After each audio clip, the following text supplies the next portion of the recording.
के लिए नहीं है अडानी के मामले में, अगर छिपाने के लिए कुछ नहीं है इनके पास, तो हम पूछना चाहते हैं कि जेपीसी की मांग से क्यों भाग रहे हैं। जेपीसी की मांग से न केवल भाग रहे हैं, पर उसका जिक्र भी करना नहीं देते हैं हमें संसद में, लोकसभा में और राज्यसभा में। और जब कोई राहुल जी ने लोकसभा में, खड़गे जी ने राज्यसभा में, और कई हमारे वक्ता दोनों सदनों में जब ये मामला उठाया, जेपीसी का मामला, उनको एक्सपंज किया गया। तो अगर छुपाने के लिए कुछ नहीं है तो जेपीसी की मांग आप स्वीकारिए। जेपीसी में तो बहुमत सत्ता पार्टी की ही होगी, बीजेपी की ही होगी। जेपीसी को एक समय सीमा दीजिए और जेपीसी को कहिए कि जांच कराएं, और जांच अडानी की होनी चाहिए। ये जो समिति की बात चल रही है, ये किस आधार पर यह समिति बनाई जाएगी? याचिका क्यों डाली गई थी सुप्रीम कोर्ट में? ताकि हिंडनबर्ग के खिलाफ जांच किया जाए। 1969 में एक हिट गाना हुआ करता था हिंदी फिल्मों में, बदन पे सितारे लपेटे हुए। आज तो बदन पर सिर्फ तिरंगा लपेटे हुए ये लोग कह रहे हैं कि हम हिंडनबर्ग की जांच कराएंगे। जांच तो अडानी की होनी चाहिए, और सरकार और अडानी के बीच में क्या रिश्ता है और क्या लाभ पहुंचाया गया है अडानी को पिछले 10 सालों में, उस पर जांच होनी चाहिए। और वो निष्पक्ष जांच सिर्फ जेपीसी के माध्यम से ही हो पाएगा। तो मैं जानता हूं कई लोग चाहते थे कि गृह मंत्री के बयान पर मैं कुछ टिप्पणी दूं। मैं शुरुआत इसी से करना चाहता हूं। कांग्रेस पार्टी हमेशा, मैं कुछ चीजें स्पष्ट करना चाहता हूं, कांग्रेस पार्टी हमेशा निजी निवेश के पक्ष में रही है। कांग्रेस पार्टी मानती है कि हमारी आर्थिक तरक्की भारी मात्रा में निजी निवेश पर निर्भर होगा। निजी निवेश को प्रोत्साहन देने की जरूरत है। इस बजट में तो है नहीं, पर हमेशा हम कहकर आ रहे हैं कि निजी निवेश ही एकमात्र इंजन है हमारे अगले 10-20 सालों आर्थिक तरक्की जो हम चाहते हैं, वो निजी निवेश के ही माध्यम से हो पाएगा। तो निजी निवेश के लिए प्रोत्साहन देना बहुत जरूरी है। यह हमारा पहला सिद्धांत है।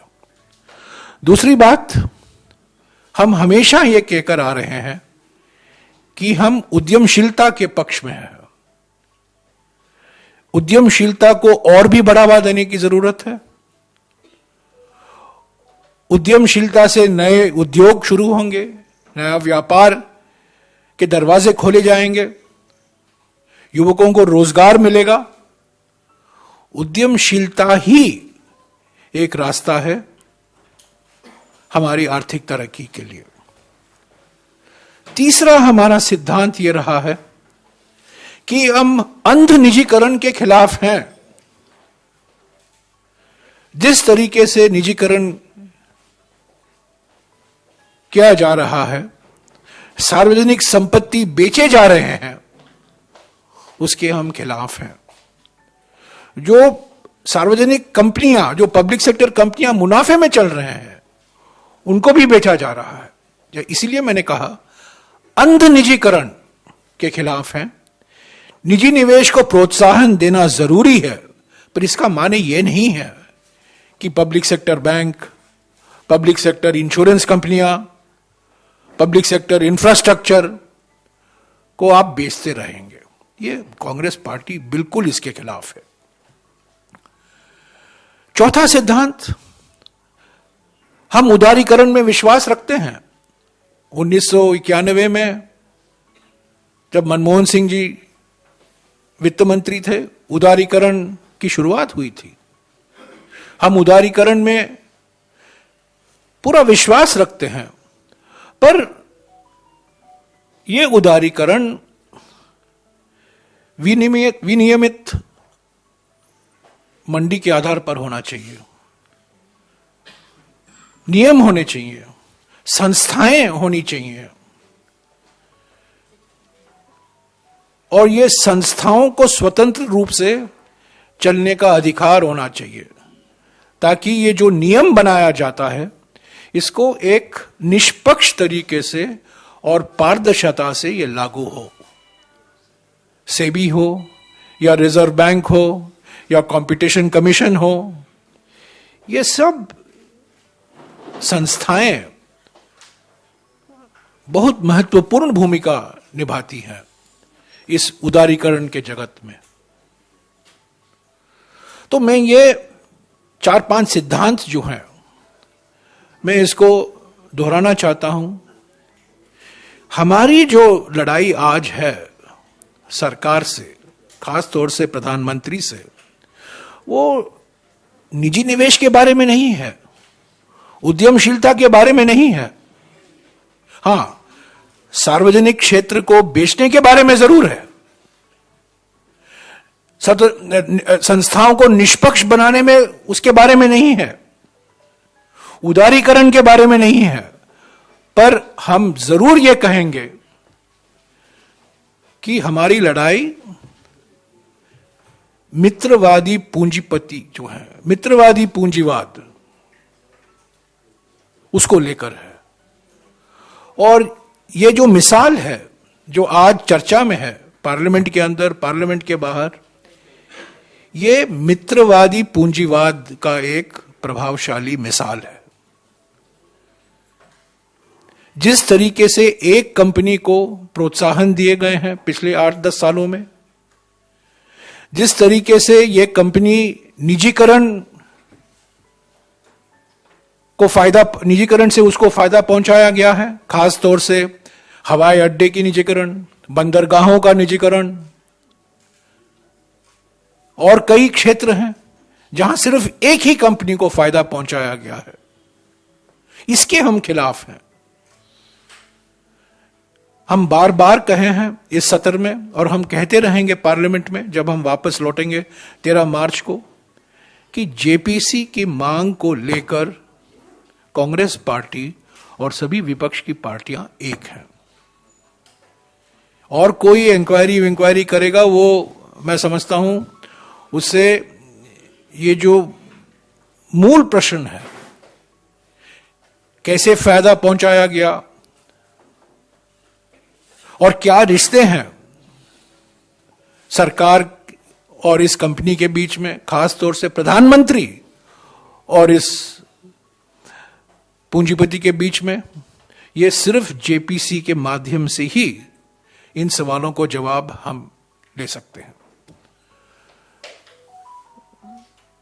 तो पार्लियामेंट अभी 13 मार्च तक एडजर्न किया गया है, और अभूतपूर्व हमने देखा है, अभूतपूर्व तरीके से जो बात हमने उठाए थे लोकसभा में और राज्यसभा में, उसको रिकॉर्ड से हटाया गया है। और अडानी का नाम को भी एक्सपंज किया गया है, प्रधानमंत्री की तो छोड़िए।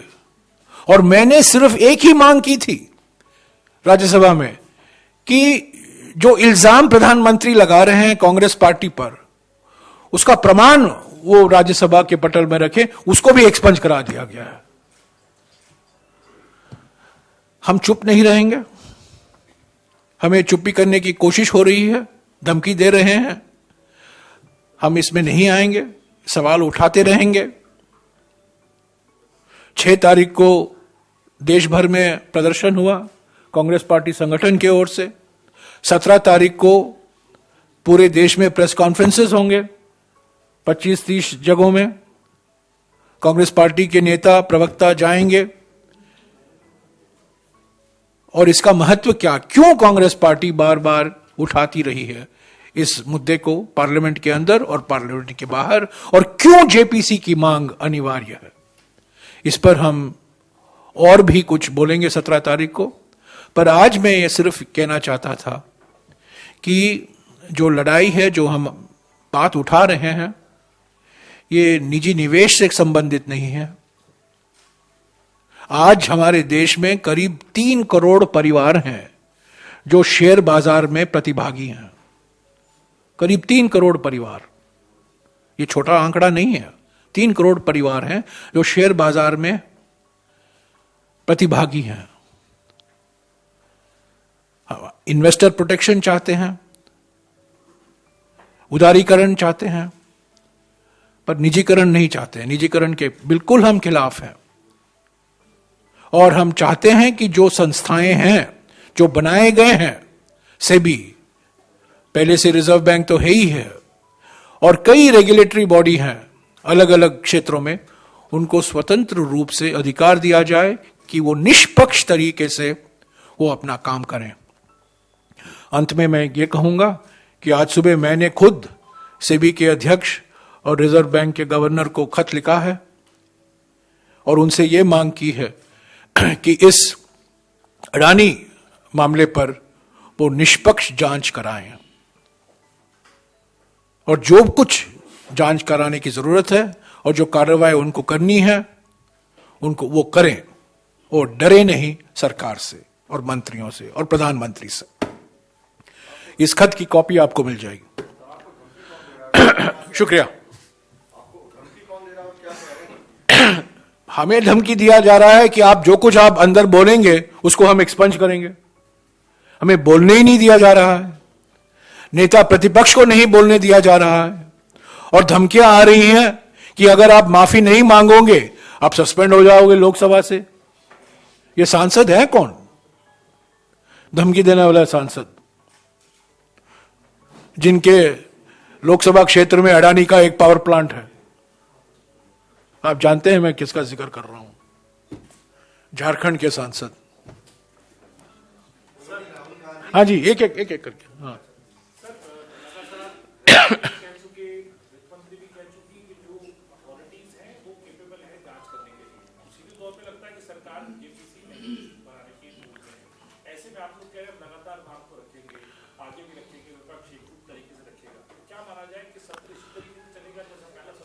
मैं कुछ नहीं कह सकता हूं 13 तारीख के बाद, मार्च के बाद क्या होगा, पर हम मांग से नहीं हटेंगे। मैं आपको याद दिला दूं 1992 में जेपीसी की मांग उठी और सरकार ने उस मांग को स्वीकारी हर्षद मेहता के मामले में। 2001 में केतन पारेख के मामले में जेपीसी का गठन हुआ। तो ऐसा नहीं है कि पहले जेपीसी का गठन नहीं हुआ है ऐसे घोटाले के संबंध में। तो हम जेपीसी की मांग को बरकरार रखेंगे, हम इससे हटेंगे नहीं। मिनिमम जो हम चाह रहे हैं कि जेपीसी बने। हाँ जी, सर मेरा सवाल ये था, आपने कहा धमकी दी जा रही है। राहुल गांधी के खिलाफ प्रिविलेज का नोटिस दिया निशिकांत दुबे ने और बुधवार तक का समय है। क्या ये आप लोगों के ऊपर दबाव डाला जा रहा है कि राहुल गांधी या तो माफी मांगे या वो निलंबित होने के लिए तैयार है? राहुल गांधी माफी नहीं मांगेंगे क्योंकि उन्होंने कोई गलत काम नहीं किया है। हमारे नेता, लोकसभा के नेता अधीर रंजन चौधरी ने स्पीकर को खत लिखा है और राहुल जी भी मैं समझता हूं लिखने वाले हैं। तो जवाब उनसे मांगा गया है, वो जवाब देंगे। सर, राहुल गांधी ने कल वायनाड में कहा कि उन्होंने स्पीकर को चिट्ठी लिख करके सभी सबूत भी भेज दिए। हाँ, चला गया होगा स्पीकर को। वो लिखने उनको उनसे मांगा गया था कि आप हम स्पष्टीकरण दें, वो स्पष्टीकरण देंगे।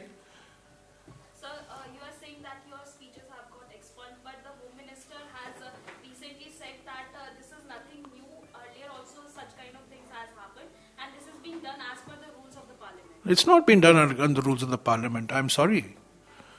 In fact, Abhishek Singhvi has pointed out from this very forum, day before yesterday, how a very senior member of the Congress party, Rajni Patil, was suspended and how it violated, under what rule was she suspended? What procedure was followed for her suspension? It went against all convention, against all practice.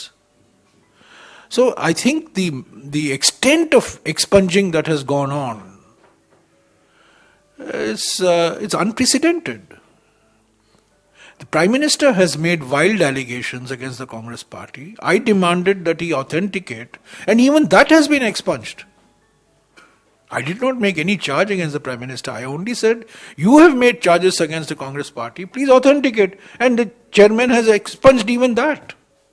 So this is part of a well-planned effort to silence the Congress party. We will not be silenced. The demand for a JPC is a legitimate demand.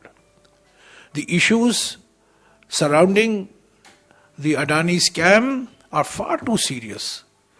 It affects not just one company. It affects investors. It affects relationship of the government. It affects the beneficiary of the government's policies, particularly of privatization. Sir मेरे दो सवाल मतलब छोटे-छोटे।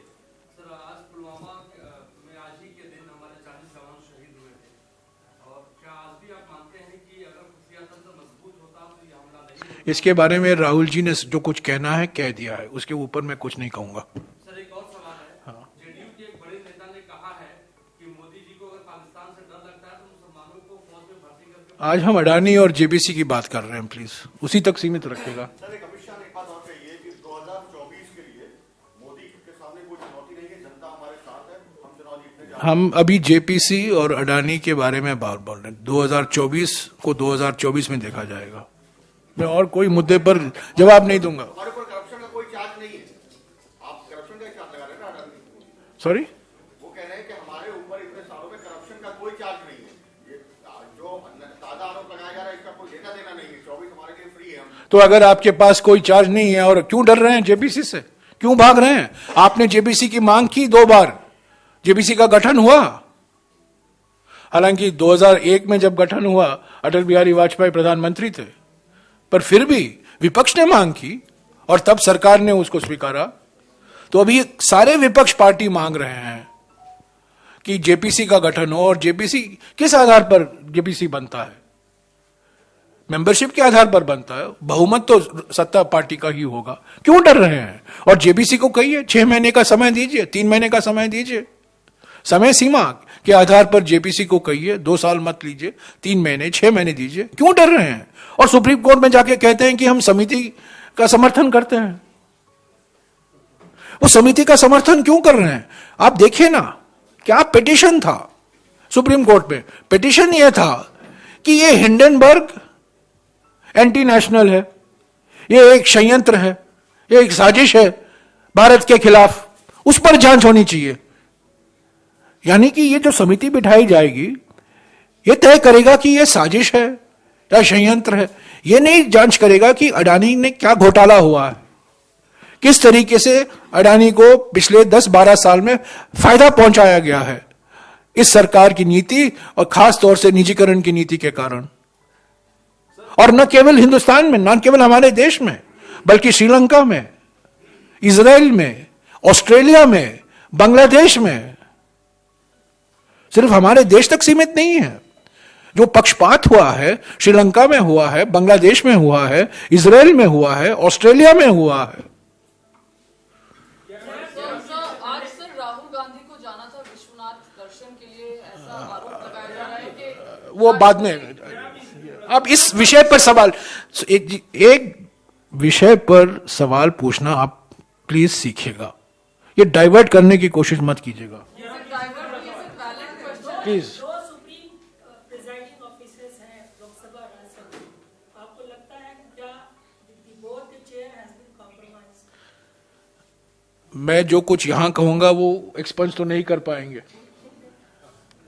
पर मैं जरूर ये कहूंगा कि ये अभूतपूर्व जो हुए हैं पिछले 3-4 दिन में तरीके से एक्सपंज हुआ है, हम उम्मीद नहीं करते थे। मैं यही कहूंगा कि हम समझते थे कि हमें हमारा अधिकार है सवाल उठाने का। हमने केवल सवाल उठाया, राहुल जी ने सवाल उठाए, खड़गे जी ने सवाल उठाया, दिग्विजय सिंह जी ने सवाल उठाए और कई वक्ताओं ने सवाल उठाए। क्या सवाल उठाने से हमने कोई रूल का उल्लंघन किया है? कोई नहीं। यह हमारे लोकतांत्रिक अधिकार है। और अगर आप रिकॉर्ड देखें, और एक आपको एक छोटा सा मिसाल दूंगा, कितने बार नरसिम्हा राव और मनमोहन सिंह जी मौनी बाबा उनको कहा गया। अब बताइए, ये रिकॉर्ड में है। और अचानक मौनी बाबा अनपार्लियामेंट्री हो गए। मैं खुद जानता हूं अटल बिहारी वाजपेयी और पूर्व प्रधानमंत्री चंद्रशेखर दोनों ने इस शब्द का इस्तेमाल किया है, नरसिम्हा राव जी के संदर्भ में और बाद में मनमोहन सिंह जी के संदर्भ में। और मैं आपको यह भी याद दिला दूं, 2004 जून में नए प्रधानमंत्री डॉक्टर मनमोहन सिंह को राष्ट्रपति के भाषण के जो मोशन ऑफ थैंक्स होता है उस पर जवाब देने जब वो खड़े हुए, वो नहीं दे पाए। उनका जवाब टेबल पर रखा गया। जब मंत्रिमंडल का परिचय वो देने वाले थे वो नहीं कर पाए, रोका गया। तो 2004, 2005, 2006 में अगर आप देखें कितने सत्र सस्पेंड हुए, एडजर्न हुआ, कितने दिन।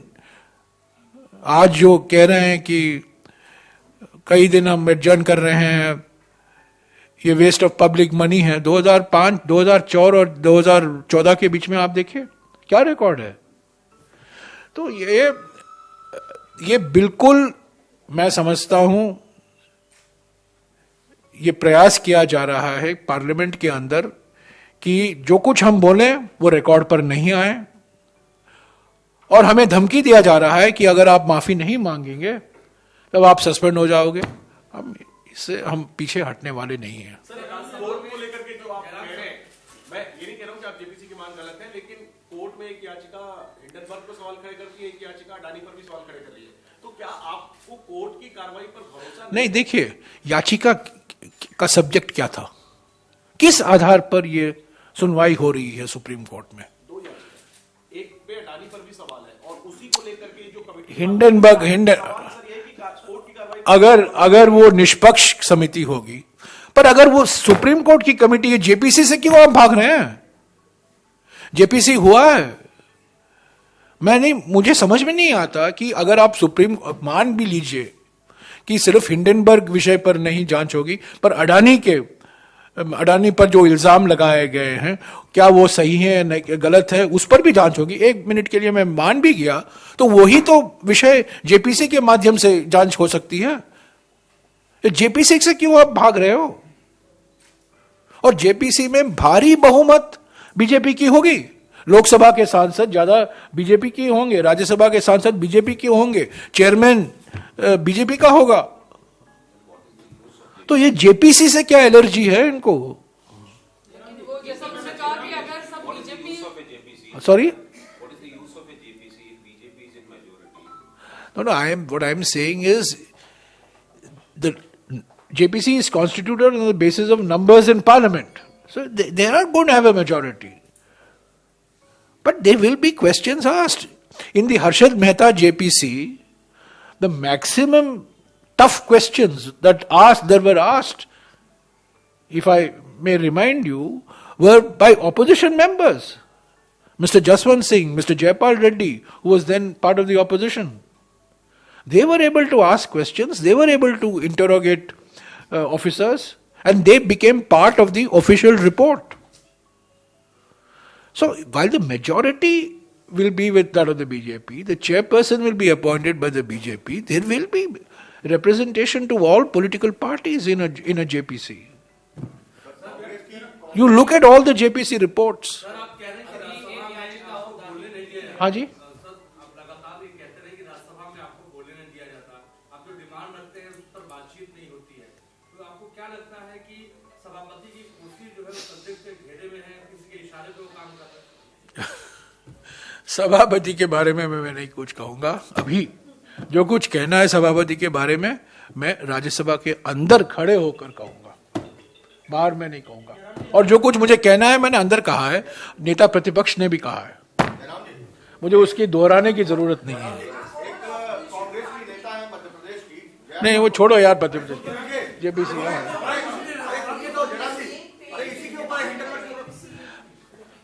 हाँ जी, yes, all opposition parties are on the same page. There is no difference of opinion, as far as an investigation, JPC inquiry into the Adani scam and the favors shown to this business house by Mr. Modi.